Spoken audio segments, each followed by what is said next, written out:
Hey y'all, welcome back. This is the second video in our series about rhythm. In the first part, we talked about the basic idea about what rhythm is, how to get a bunch of different patterns by moving one chord around, and how to decide which of those patterns to use. If you haven't already watched it, I highly recommend going back and starting there. There will be a link in the description. We're going to start getting a little more complex. The first thing we're going to do is we're going to go one level deeper on our subdivision. So what is subdivision? Picture a measure of music as a ruler, with each beat being an inch. You can fill that measure with 4 quarter notes, and each beat gets 1 note. You can do what we did last time and fill the measure with 8 eighth notes, so each beat gets 2 notes. Or you can go one step further and fill the measure with 16 16th notes, giving each beat 4 notes. Every time we do this, we're dividing the beat into smaller and smaller pieces, therefore the name subdivision.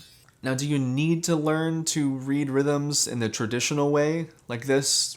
Not really. I mean, it's really just one system that people made up a long time ago, and now we've all gotten used to it. But at the same time, kinda, yeah, because if you want to communicate with other musicians, then that's probably a good idea. As long as you have a way that makes sense to you, that's what really matters. If you prefer, you can think of it in the way that drum machines or sequencers are programmed with 16 steps. I actually like to count on my fingers, or even keeping a little drum beat with my teeth, which is kind of weird. The most important thing is to have some way of visualizing it, feeling it, counting it out. So let's talk about counting. The last time we talked about counting eighth notes as 1 and 2 and 3 and 4 and, which is simple enough. But now we've got one level deeper of subdivision, and we've got to figure out what syllables to use for all these 16th notes. So let's talk about the different schools of thought on what syllables to use. Some people say ta for every quarter note and t for eighth notes and like two for longer notes. But that system seems kind of dumb to me because it doesn't really tell you where in the measure you are. Like, you could have a note on the end of 1, but if it's a quarter note, you still call it ta, which kind of defeats the whole purpose. So, you know what? Let's just forget about that one. One really awesome method is the takadimi system, built around South Indian music, where the beat is split into 4 parts, ta, ka, di, and mi. And that's just the beginning. It's extremely versatile, especially for complex time signatures. I mean, it can get complex. Ta, di, tum, nam. Yeah, so we're going to be doing something a little bit simpler. We'll be using this system. 1 E and a 2 E and a 3 E and a 4 E and a 1 E and a 2 E and a 3 E and a 4 E and a... I actually think this is the best method for simple time signatures like 4/4, because you say the name of each beat, 1, 2, 3, 4, which is really helpful, and every 16th note gets a different syllable, which is more than can be said for, well, any of these. By the way, if all of this seems a little overly academic, I should point out that it is a little bit. To be honest, in my world of musicians at least, most of the time we'll just sing a melody or a rhythm to each other with pretty much random syllables. We only really use this specific nomenclature to clear up any points of confusion. Hey, is my rhythm got? Yeah, except don't play the first note. Just come in on the end of 1. Da, da, da, da. Learning to subdivide is the secret to playing things in time. Consider this rhythm.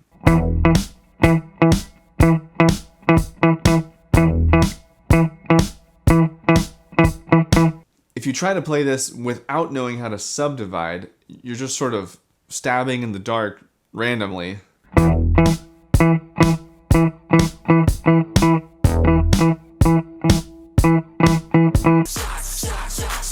But if you slow it down and subdivide, it all becomes clear. So let's do that. Start by saying all the subdivisions out loud with the beat while tapping your foot or your hand into 1 E, into 2 E, into 3 E, into 4 E, into 1 E, into 2 E, into 3 E, into 4 E. Now we're going to keep tapping, but only say the notes you're actually going to play. 1, 3, 1, and 4. The X notes are all the subdivided rhythms that we aren't playing. You could even call those ghost notes because they aren't exactly real notes, but they aren't exactly rests either. Now we can make this a little bit easier. I'm just going to go ahead and play every 16th note, down, up, down, up, down, up, and I'm just going to mute all the strings and kind of play ghost notes.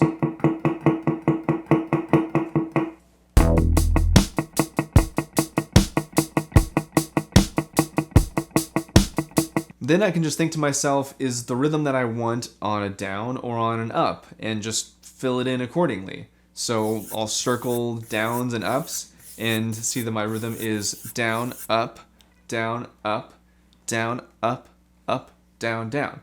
So now I can practice it like this, and I'll play the real notes and just play all the ghost notes in between.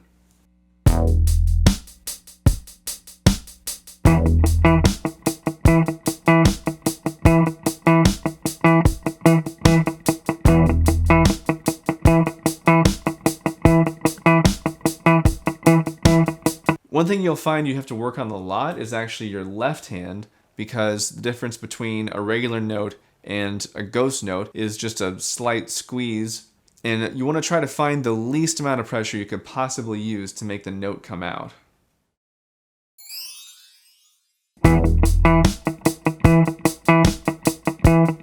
And as you practice, you should speed it up.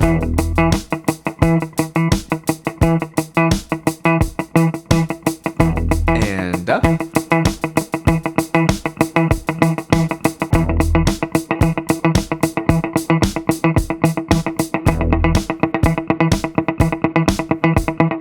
Once you're comfortable, you can take out the ghost notes and just play the regular notes and just sort of feel the subdivisions. A nice thing about the guitar is that we can sort of silently feel subdivisions with our strumming hand even when you're not playing real notes.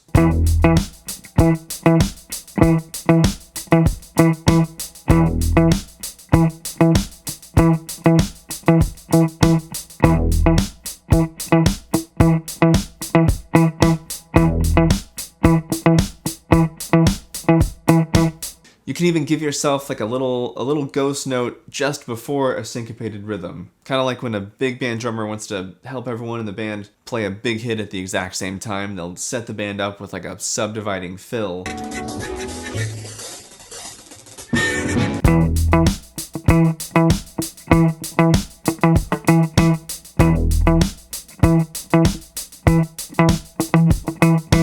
Eventually you can experiment with just getting rid of the down-up pattern altogether and just playing all of your notes down or all of your notes up, and that becomes a way of getting a different sound, a different feeling out of the instrument.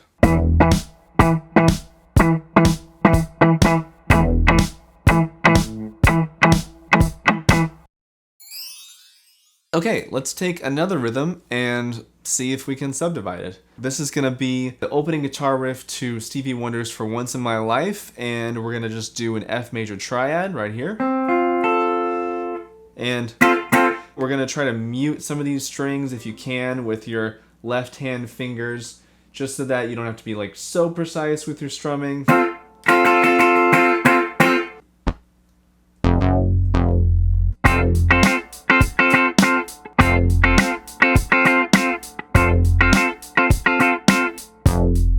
So once again, let's break it down. Let's start by just saying all the subdivisions. And if you want, you can go ahead and just start playing along with this already. 1E and a 2E and a 3E and a 4E and a 1E and a 2E and a 3E and a 4E and a... Now let's say only the notes that we're going to be playing. 1, a 2, up, and 4. 1, a 2, up, and 4. Now let's go to our down, up, ghost note pattern. And like we did before, we'll circle all the downs and ups, giving us the pattern down, up, down, up, down, down. Down, up, down, up, down, down. Down, up, down, up, down, down. Down, up, down, up, down, down.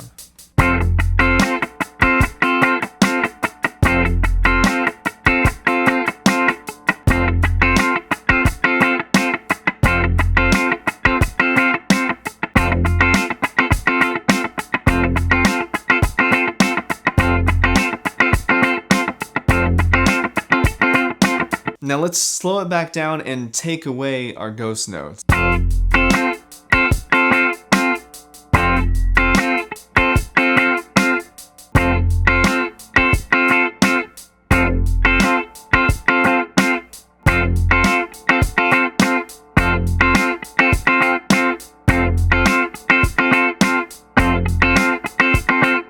So that's the idea. Please don't be discouraged if you can't play at these tempos yet. That's totally to be expected. I'm basically showing you the fast-forwarded version of what would be hours and hours and hours of practice. But hopefully you get the concept and you can see the steps that you will take that will get you there. So you can take any rhythm and practice it this way.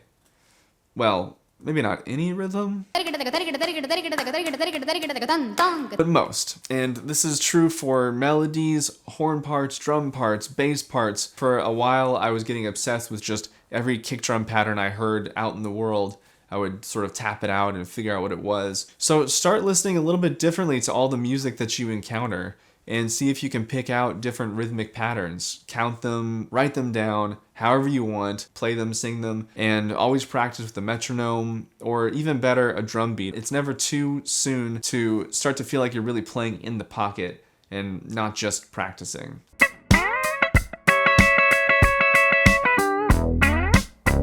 And that's it. When we continue next time, we're going to be talking about your strumming hand and how swing works with all of this. This is a very new channel, so please click subscribe. I'm really looking forward to making lots more videos like this, and I have some other ideas for some videos I'd like to make. If you have anything you'd like to see, just let me know in the comments, and I'll see you next time.